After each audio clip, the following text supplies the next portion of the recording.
As a merry young huntsman was once going briskly along through a wood, there came up a little old woman, and said to him, "Good day, good day. You seem merry enough, but I am hungry and thirsty. Do pray give me something to eat." The huntsman took pity on her, and put his hand in his pocket and gave her what he had. Then he wanted to go his way, but she took hold of him and said, "Listen, my friend. To what I am going to tell you, I will reward you for your kindness.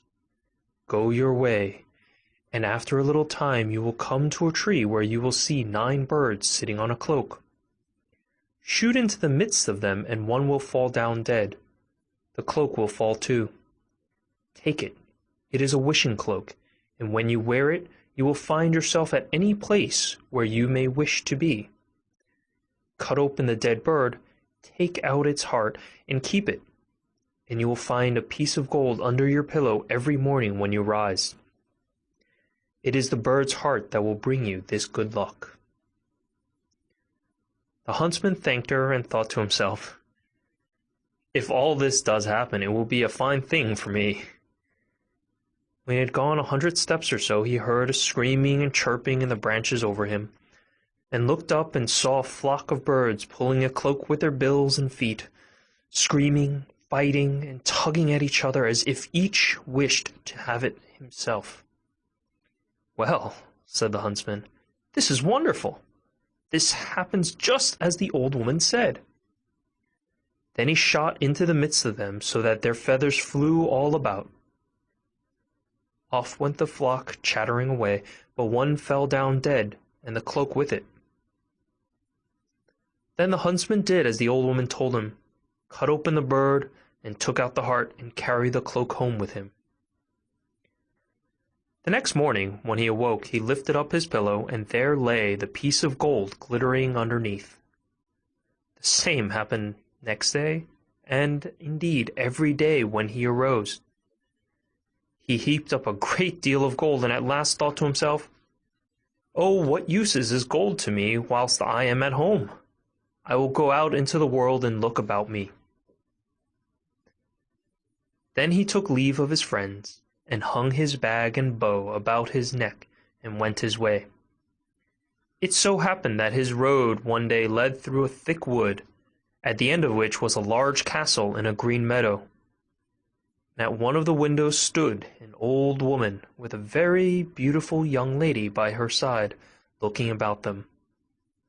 Now the old woman was a witch, and said to the young lady, "There is a young man coming out of the wood who carries a wonderful prize. We must get it away from him, my dear child, for it is more fit for us than for him. He has a bird's heart that brings a piece of gold under his pillow every morning." Meantime the huntsman came nearer, and looked at the lady, and said to himself, "I have been travelling so long that I should like to go into this castle and rest myself, for I have money enough to pay for anything I want." The real reason was he wanted to see more of the beautiful lady. Then he went into the house and was welcomed kindly, and it was not long before he was so much in love that he thought of nothing else but looking at the lady's eyes, and doing everything that she wished. Then the old woman said, "Now is the time for getting the bird's heart." So the lady stole it away, and he never found any more gold under his pillow, for it lay now under the young lady's, and the old woman took it away every morning.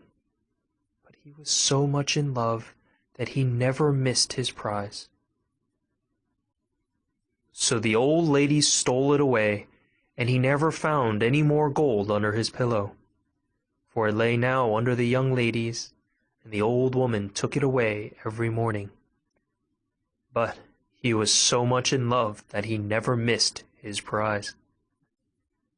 "Well," said the old witch, "we have got the bird's heart, but not the wishing cloak yet, and that we must also get." "Let us leave him that," said the young lady. "He has already lost his wealth." Then the witch was very angry, and said, "Such a cloak is a very rare and wonderful thing, and I must and will have it." So she did as the old woman told her, and set herself at the window, and looked about the country, and seemed very sorrowful. Then the huntsman said, "What makes you so sad?" "Alas, dear sir," said she, "yonder lies the granite rock where all the costly diamonds grow, and I want so much to go there, that whenever I think of it I cannot help being sorrowful, for who can reach it? Only the birds and the flies. Man cannot." "If that's all your grief," said the huntsman, "I'll take there with all my heart." So he drew her under his cloak, and the moment he wished to be on the granite mountain they were both there. The diamonds glittered so on all sides that they were delighted with the sight, and picked up the finest. But the old witch made a deep sleep come upon him, and he said to the young lady, "Let us sit down and rest ourselves a little. I'm so tired that I cannot stand any longer." So they sat down, and he laid his head on her lap and fell asleep. And whilst he was sleeping on, she took the cloak from his shoulders and hung it on her own, picking up the diamonds, and wished herself home again. When he awoke and found that his lady had tricked him and left him alone on the wild rock, he said, "Alas, what roguery there is in the world!" There he sat in great grief and fear, not knowing what to do. Now this rock belonged to fierce giants who lived upon it, and as he saw 3 of them striding about, he thought to himself, "I can only save myself by feigning to be asleep." So he laid himself down as if he were in a sound sleep. When the giants came up to him, the first pushed him with his foot and said, "What worm is this that lies here curled up?" "Tread upon him and kill him," said the second. "It's not worth the trouble," said the third. "Let him live. He'll go climbing higher up the mountain, and some cloud will come rolling and carry him away." And they passed on. But the huntsman had heard all they said, and as soon as they were gone he climbed to the top of the mountain, and when he sat there a short time, a cloud came rolling around him, and caught him in a whirlwind, and bore him along for some time, till it settled in a garden, and he fell quite gently to the ground amongst the greens and cabbages. Then he looked around him and said, "I wish I had something to eat. If not, I shall be worse off than before. For here I see neither apples, nor pears, nor any fruits, nothing but vegetables." At last he thought to himself, "I can eat salad. It will refresh and strengthen me." So he picked out a fine head and ate of it, but scarcely had he swallowed 2 bites when he felt himself quite changed, and saw with horror that he had turned into an ass. However, he still felt very hungry, and the salad tasted very nice.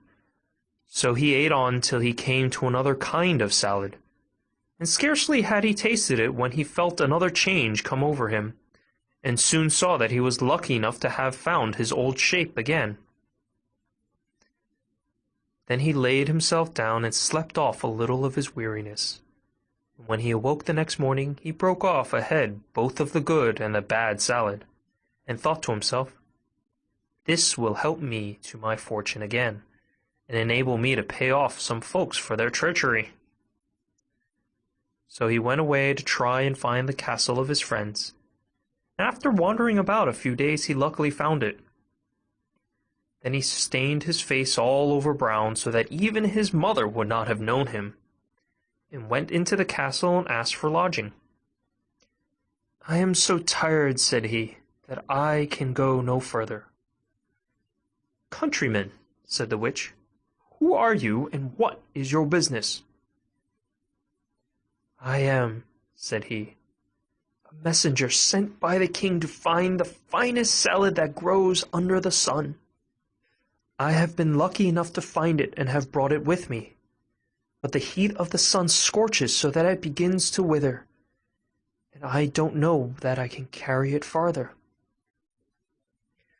When the witch and the young lady heard of his beautiful salad, they longed to taste it, and said, "Dear countryman, let us just taste it, "To be sure," answered he.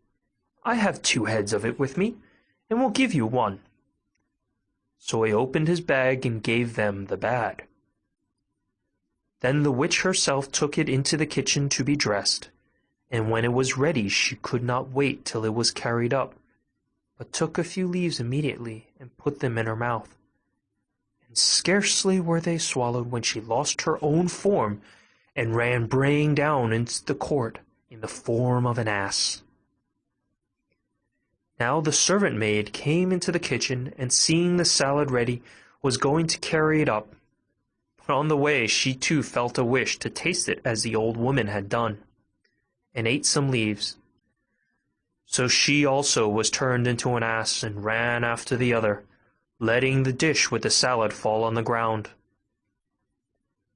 The messenger sat all this time with the beautiful young lady, and as nobody came with the salad, and she longed to taste it, she said, "I don't know where the salad can be." Then he thought something must have happened and said, "I will go into the kitchen and see."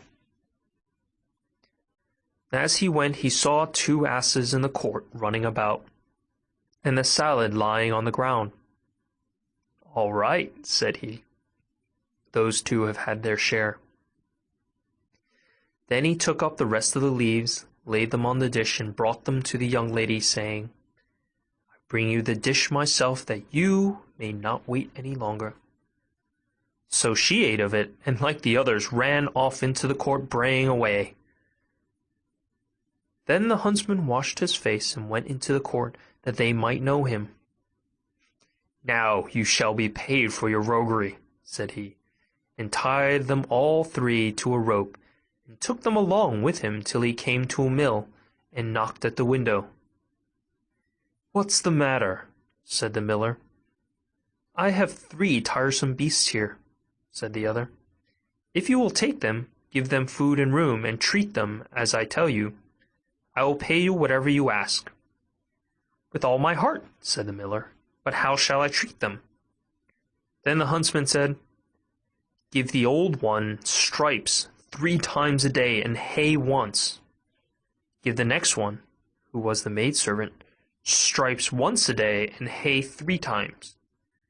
And give the youngest, who was the beautiful lady, hay 3 times a day, and no stripes, for he could not find it in his heart to have her beaten." After this he went back to the castle, where he found everything he wanted. Some days after the miller came to him and told him that the old ass was dead. "The other 2," said he, "are alive and eat, but are so sorrowful they cannot last long." Then the huntsman pitied them, and told the miller to drive them back to him. And when they came he gave them some of the good salad to eat, and the beautiful young lady fell upon her knees before him and said, "O dearest huntsman, forgive me all the ill I have done you. My mother forced me to it. It was against my will, for I always loved you very much. Your wishing cloak hangs up in the closet, and as for the bird's heart, I will give it you too." But he said, "Keep it. It will be just the same thing, for I mean to make you my wife." So they were married, and lived together very happily till they died. End of chapter 57.